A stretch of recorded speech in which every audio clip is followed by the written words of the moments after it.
Bonjour, messieurs. Bonjour. Bonjour. Monsieur Clermont-Bélanger, monsieur André Chaberlin. Aujourd'hui, on va parler de la nouvelle concession, parce qu'on peut parler d'une nouvelle concession, ça fait 1 an ici, de Fix Auto. Mais, avant d'être Fix Auto, il faut quand même remonter un peu dans l'histoire, 60 ans auparavant, 61 ans auparavant, où on a un monsieur qui s'appelle Paul-Émile Bélanger, qui a acheté un garage puis a décidé de s'en aller en débosselage. Pour nous en parler, M. Clermont, le fils de Paul-Émile, va nous entretenir sur l'histoire, les débuts de cette belle entreprise-là. Ça a commencé comment, puis ça a viré comment, cette affaire-là? OK. Mon père, c'est un gars de Saint-Pamphile qui s'est venu travailler à Montmagny. Il a travaillé au début chez Laval Pocket, qui était le concessionnaire Chrysler. Après ça, il a transféré chez Bedard Automobile, qui était concessionnaire Buick Pontiac. Puis, au bout d'une couple d'années, il a décidé d'acheter un garage de débosselage qui appartenait à M. Réal Labrec, puis de commencer ses opérations en avril 1956. Mais avant qu'il achète, est-ce qu'il était déjà dans le débosselage chez des concessionnaires puis tout ça? Oui. OK. Oui. OK. Il était débosseleur. Dans ce temps-là, c'était débosseleur et mécanicien. Là. Oui. Il faisait les deux. Mais sa branche, il a décidé de s'en aller en débosselage. Spécialisé juste ça. Exactement. Donc là, il achète. Oui, en avril 56. À ce moment-là, tu n'étais pas là, vous, là? Non, j'étais là, mais Mais pas sur le payroll. pas sur le payroll, exactement. Mais vous êtes toujours impliqué à partir de quand, là? Moi, j'ai été, aussitôt que je pouvais, j'allais faire un tour au garage. J'aimais ça. Quand j'ai eu aux alentours de 16 ans, 17 ans, je me suis en allé là à plein temps. OK. J'ai commencé dans les années 70, puis j'ai passé 48 ans de mon temps. Au départ, c'était l'administration. Après ça, c'était contremaître. Après ça, c'était patron. OK. Puis c'est ça, ça a continué comme ça, là. Donc, dans toutes ces belles années-là, il y a quand même eu des agrandissements. Oui, oui. Parce qu'on est parti de combien d'employés pour avoir combien d'employés quand André a pris possession? Au départ, mon père était seul. Au bout d'un mois ou deux, il s'est greffé quelqu'un avec lui. Mais après ça, ben là, il a fallu qu'on ait des employés un peu plus... Parce que l'entreprise grossissait, là. Ah oui, l'entreprise grossissait, puis ça se disait que Paul Bélanger avait son garage, puis les gens allaient le voir pour les réparations. Donc, son nom était parfait. Ouais, Il était connu dans le milieu. C'était connu dans le milieu, puis aussi, dans ces années-là, les compagnies d'assurance ont commencé à développer les réclamations, en fin de compte, automobiles. OK. Ça fait qu'en développant les réclamations automobiles, ça a amené encore plus de volume, puis ça prenait plus d'employés. Puis là, ben la bâtisse était trop petite. Ça fait que là, il a fait une réparation dans les années 68 à peu près, 69, un agrandissement. Après ça, il y a eu un autre agrandissement un peu plus tard, une dizaine d'années plus tard. Puis après ça, 5-6 ans plus tard, il y a eu encore d'autres agrandissements pour implanter les nouvelles chambres à peinture, OK. les down draft qu'on appelle la ventilation ascendante. Puis, c'est ça, avec ça, là, toujours en suivant la nouvelle technologie des fabricants de peinture, puis des fabricants automobiles aussi. Oui, c'est ça, parce que là, tu as des ententes, tu as des règles, tu as des normes par les fabricants d'automobiles, mais tu as des normes aussi, exemple, la CSST, toutes ces belles choses-là. Il y a bien des choses qu'on pourrait plus faire aujourd'hui. Non, c'est ça. La sécurité, c'était... Au niveau des employés, c'était une chose qui était bien importante pour nous, parce que dans le fond, les employés puis nous, on respirait la même chose. Ben Ça oui. fait que c'est important pour tout le monde d'être à l'avant-garde du temps puis de se protéger. Parce que si on monte là, 30 ans, 40 ans, 50 ans, il y a une couple qui ont laissé un petit bout de leur santé dans ces endroits-là. Là. J'en doute pas. Parce que c'était pas une grande préoccupation il y a 60 ans. C'est ça. Mais tout à coup, il y a un phénomène qui arrive, comme dans n'importe quel secteur d'activité. Tout à coup, il y a des bannières qui arrivent, il y a des gros qui arrivent. À quel moment vous avez vu arriver ça? Les premières bannières, on a vu arriver ça dans les années 85 à peu près. Mais c'était pas... ça n'a pas été facile pour eux autres de s'implanter au départ. De mettre en place la structure, de faire leur preuve. C'est ça. Après ça, ben, c'est venu graduellement. C'est venu avec les fournisseurs de peinture.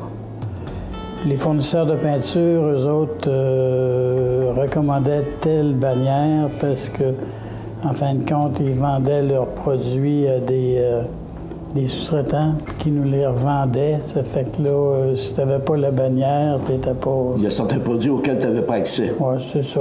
Mais nous autres, on n'a jamais... on s'est jamais occupé même de ça. On faisait nos achats nous autres-mêmes. Puis... Oui, parce qu'il y a un fait que vous m'avez mentionné tout à l'heure avant de débuter l'émission.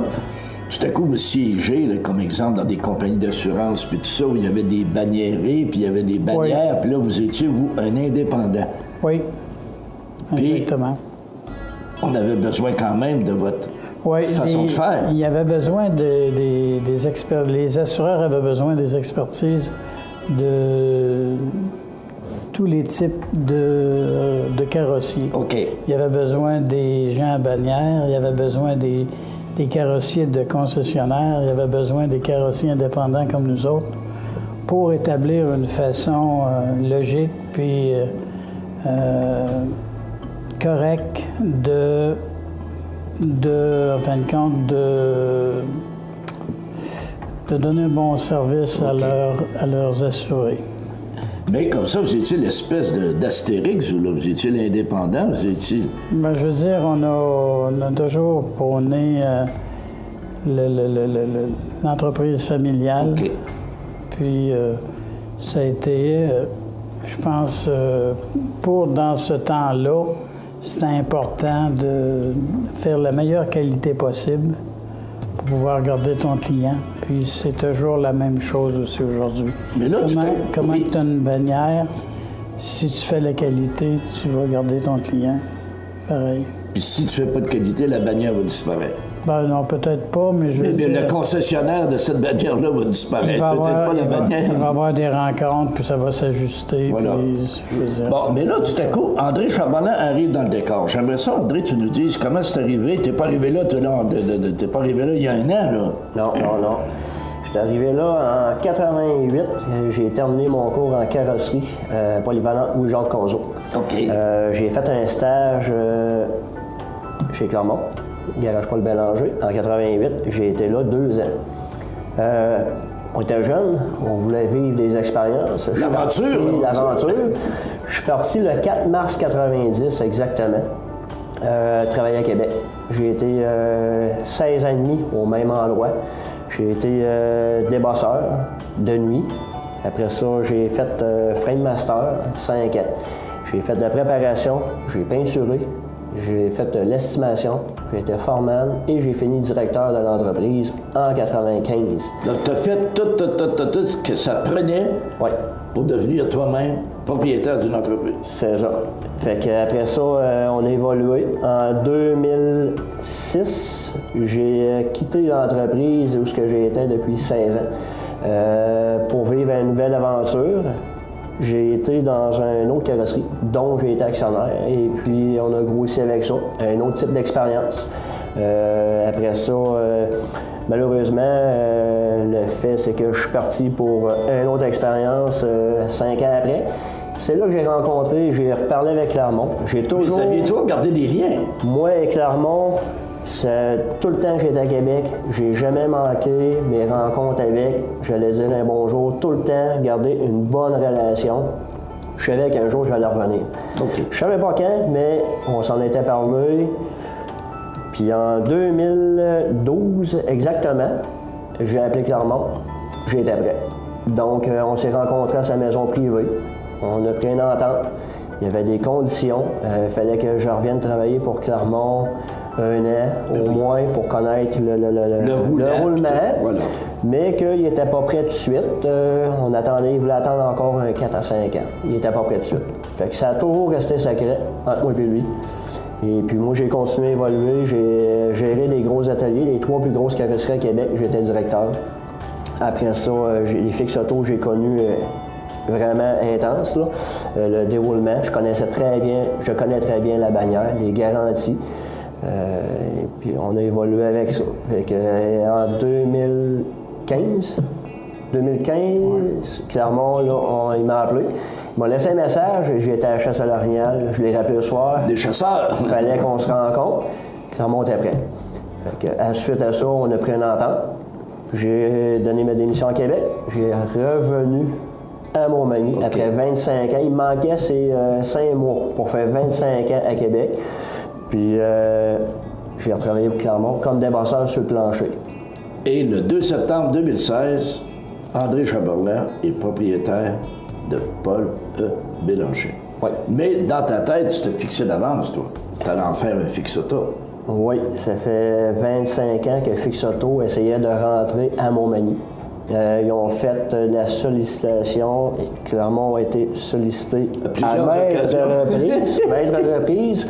Je suis au courant de ça. C'est une franchise que, oui, c'est une bonne franchise. C'est rendu mondial. Il y en a en Australie, aux États-Unis, il y en a au Japon, il y en a partout. C'est des garanties à vie quand on répare les voitures des clients. C'est une bonne franchise, c'est un bon suivi. Les assureurs, on est le numéro 1 avec l'assureur. Et puis, oui, c'était déterminé que je m'en allais Fix Auto pour avoir la garantie d'ouvrage qui me garantissait le volume d'affaires. La pérennité, c'est ça. Puis aussi, dans le cas de Clermont, ils ne voulaient pas vendre à n'importe qui. C'était une belle entreprise, sur Mégademar.